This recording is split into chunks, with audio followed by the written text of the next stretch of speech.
అన్నదమ్ములకు ఒకలంటే ఇంకొకరు వడకున్నా ఎవడన్నా వాళ్ళ తల్లిని ఏమన్నా అంటే ఊకుంటారా? అందరు ఒక్కటై వాని బొక్కలు ఇరుస్తారు. ఇరవాలే కూడా. అదే తల్లికిచ్చే అసలైన గౌరవం.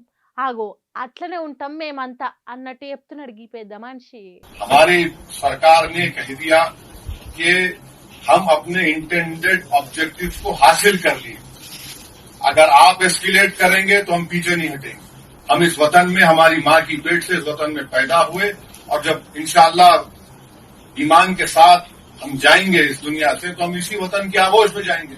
इस्लाम का नाम ले रहे हैं। अरे तुम मुबारक महीने में कैसा तुमके इस्लाम का नाम लेके तुम बच्चों को मार दिए। ఇన్నరా ఎంఐఎం పార్టీ పెద్ద మనిషి అక్బరుద్దీన్ ఓవైసీ ఏమంటున్నాడో? ఇస్లాం మతం పేరుతోని చిన్న చిన్న పిల్లలను అమాయక జనాలను చంపుతున్నారు. అసలు ఇస్లాం మతంలోనే అట్లా చేసుడు లేదు. మనిషి అమ్మ కడుపుల నుంచి భూమి మీద పడినప్పటి నుంచి ఆ అల్లా తీసుకొని పోయేంత వరకు ఎవ్వరు చంపొద్దు.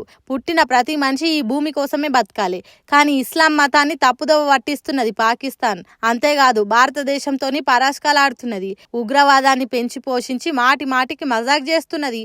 కాబట్టి పాకిస్తాన్ విషయంలో భారత్ వెనుకకు దగ్గనే వద్దు. మేము సర్కార్కు సంపూర్ణ మద్దతు ఇస్తున్నాం అన్నట్టు మాట్లాడిండు. దేశానికి ఆపదొచ్చినప్పుడు మతాలు, పార్టీలు, పగలు, ప్రతీకారాలన్నీ పక్కకు పెట్టి భారత మాత కోసమే కొట్లాడాలి అన్నట్టు చెప్పిండు. అట్లనే ఇస్లాం అంటే సంపుడు కాదు, 10 మందిని బతికిచ్చుడు అన్నట్టు చెప్పిండు. మరి అంతే కదా, ప్రపంచంలో ఎన్నో ఇస్లాం దేశాలు ఉన్నాయి. అంతటి ఇట్లనే చేస్తున్నారా? ఈ దునియాలనే ముస్లిం ప్రజలు ఎక్కువ ఉన్న దేశం ఇండోనేషియా. అక్కడ ఇసొంటి లొల్లులు ఏమన్నా ఉన్నాయా? అన్ని మతాల దేవుళ్లకు పూజలు చేస్తారు. మేమే ఉండాలి, మేమే బతకాలన్నట్టు ఉగ్రవాదులై ప్రపంచాన్ని నాశనం పట్టిస్తున్న ఈ పాకిస్తాన్ దేశమే ఎందుకు ఇట్లా చేస్తున్నదో ఏమో అని తిడుతున్నారు ఓవైసీ మాటలిన్న జనాలు.